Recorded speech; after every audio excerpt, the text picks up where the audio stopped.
the point of me recording this, my students have been out of school for 9.5 weeks. By the time that we go back, whatever that is going to look like in the fall, my students will have been out of the classroom for 21 weeks at least when school starts.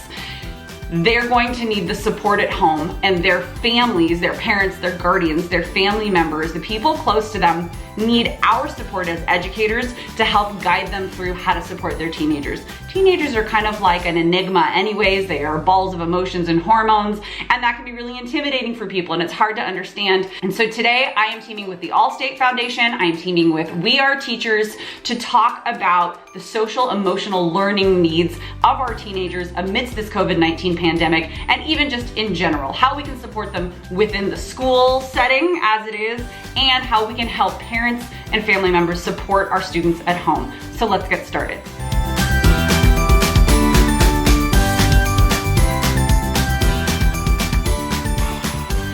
Welcome to the Caffeinated Classroom. If this is your first time here, my name is Marie. I'm a high school English teacher in San Diego, California, and I am also a mom of 2 little ones. And today we are going to be talking about social emotional learning, specifically as it pertains to our big kids, our 13 to 18-year-olds, right, and up, our teenagers, because that is my bread and butter. That is where I've spent my entire career teaching, 13 plus years in the high school classroom. So today we are going to talk about not just the importance of social emotional learning for our big kids as they prepare to become adults and to go out into the world themselves, but really the necessity of that type of learning. When students learn skills pertaining to social emotional learning, they become more resilient, they become more confident, they build empathy. Social emotional learning is the greatest predictor of lifelong success, like way beyond academic achievement. Being able to be resilient, being able to overcome struggles, and being able to deal through hardship is the biggest indicator of lifelong success. The list really does go on. I don't think I need to sell you on the importance of it and the necessity of it, but we are going to talk a little bit about how I have been addressing these needs.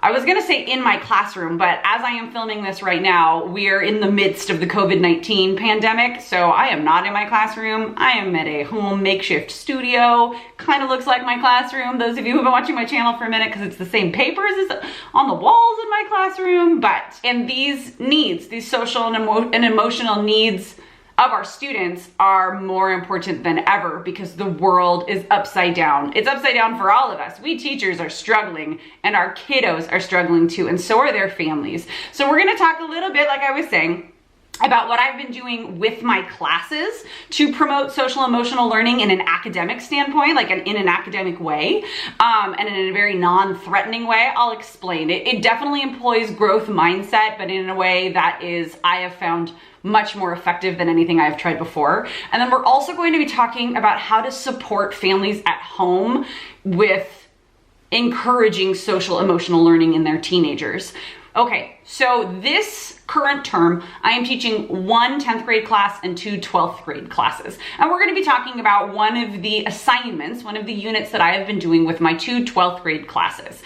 The kiddos that are in my classes have had a lot thrown at them. And I know in the grand scheme of the world, not having a prom, not having senior activities, and not having a graduation might not seem that impactful when you're 35 years old. However, for these students, this is huge. This is stuff that they have been building towards their entire educational career thus far, and these events and these activities have been ripped away from them by a global pandemic. And while most of our students can really see that it's no one's to blame, that there's nowhere to look with anger, they still feel these feelings and they're having a very hard time coping. So I sat down and I thought to myself, okay, how am I going to make academics as impactful as is possible and as productive as possible for my senior students especially? One of the texts that we normally study towards the end of the year is The Alchemist, which I'm sure many of you watching who are English teachers especially are like, yeah, me too. And so a colleague and I sat down together and we were like, how can we take something like The Alchemist, which is pretty gosh darn short, but full of allegory and full of all of these amazing lessons that we talk about and can learn. And there's a journey that the protagonist goes through. If you're not familiar with it, I would totally say check out the link down below. Look at The Alchemist, it's a great read. And so how can we pair that with something that can really address the social and emotional needs of our students right now within this situation? And so we said, you know what they could probably really use are some real life skills, things that we would probably be talking about in our classroom, but let's hit these things head on. So we decided that a real world or a real life skill study would be the perfect thing to address these sorts of needs. We also wanted to make sure that the focus of this study was not on being perfect or being able to achieve the skill by the end in order to earn a certain grade. We wanted to make sure that if students who are seniors in high school especially are going to be learning real world skills like meal planning, like how to cook simple meals, change the oil in their car, do some routine maintenance on their bicycle, learn about credit and how you shouldn't sign up for a credit card because somebody offers you a free pizza in exchange. I did that. It was a terrible idea. Oops. When I was like 18, I was like, oh, this is cool. That was a terrible idea. These are the skills that we want students learning about, but maybe not necessarily perfecting. So we wanted to make sure that in the planning process, along with reading The Alchemist and seeing this journey that the character is going through, we also wanted our students to embark on their own smaller scale journeys.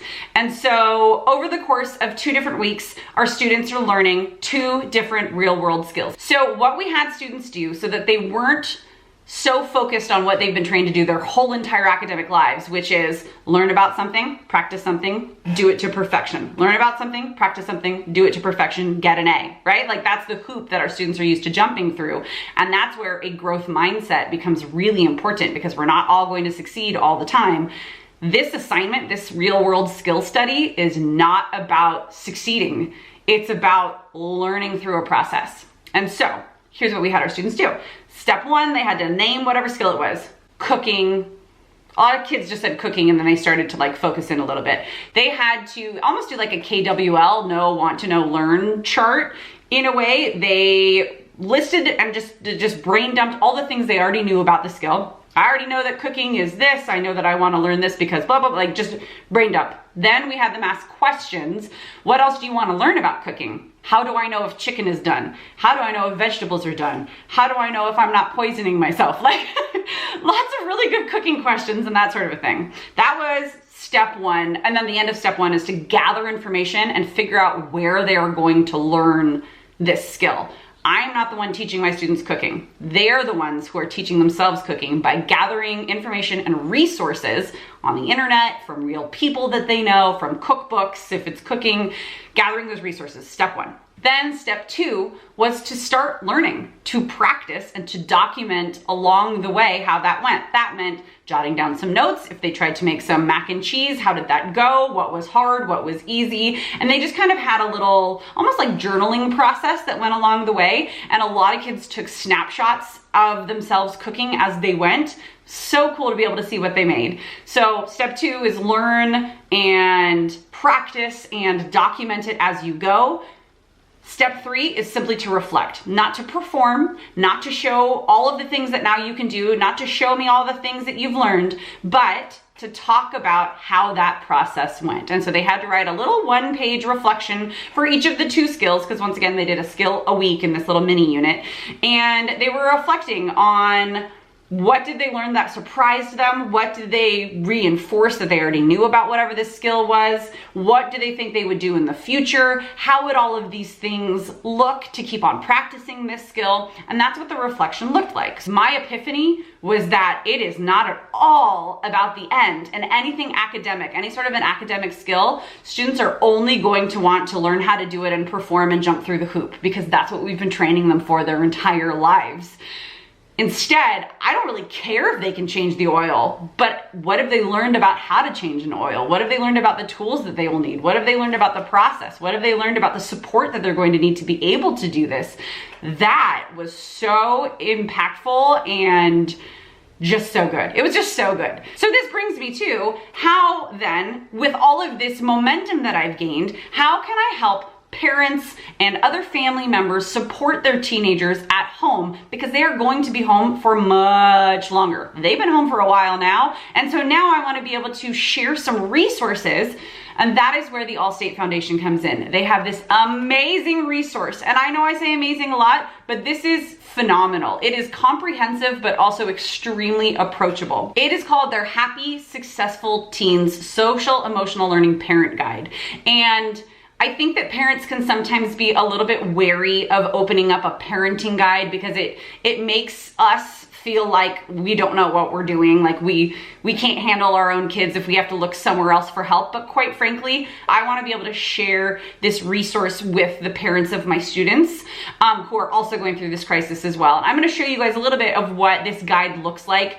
because being able to send this out to your communities, to the parents and the guardians of your students right as we all enter into summer, I think is going to be a great way to continue that community that we've built with our classes along this time, and really finish out this very wonky and bizarre spring that we've had, and say, we are still here for you, and here's some help to help make this summer a little bit smoother. So let me show you what it looks like. What I love about this is that it's extremely straightforward. There's really straightforward information. It's extremely simple. And even if we just look at this introduction, what parents need to know, here's why it's okay if your teen is not ready for the quote unquote real world. Hint, most teens aren't. It comes from a really approachable standpoint. Here is the research, here's what the experts say, and also here's what we say as experts. What is social and emotional learning? How does it start with strong family connections? Where do you find the patience? And what kinds of things can you say to be able to really bridge that gap and support teens through their journey into adulthood? Because it is a long process and it is a hard one. What I really want to encourage you, educators, parents, whoever is watching, in order to support our students, especially right now during this pandemic. They don't know what to do and they are looking to us for guidance.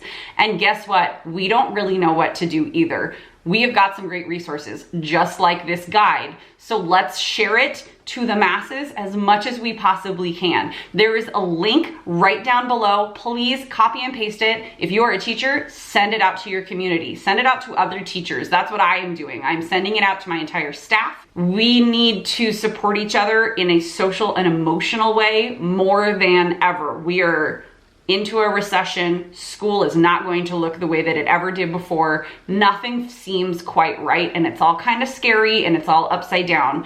And so these sorts of free tools that are really high quality are going to be the things that help us come together and really prepare ourselves, and therefore our teenagers, our young people, for success, and to be able to come through this all with resilience and empathy and just do the best that we can. Thank you so much for watching. If you have any questions, please do not hesitate to drop them in the comments down below. And also, thank you so much to the Allstate Foundation and to We Are Teachers for sponsoring this video and for helping me help you get this message out to as many people as we can. Thank you guys so much for watching. I'll see you next time. Bye.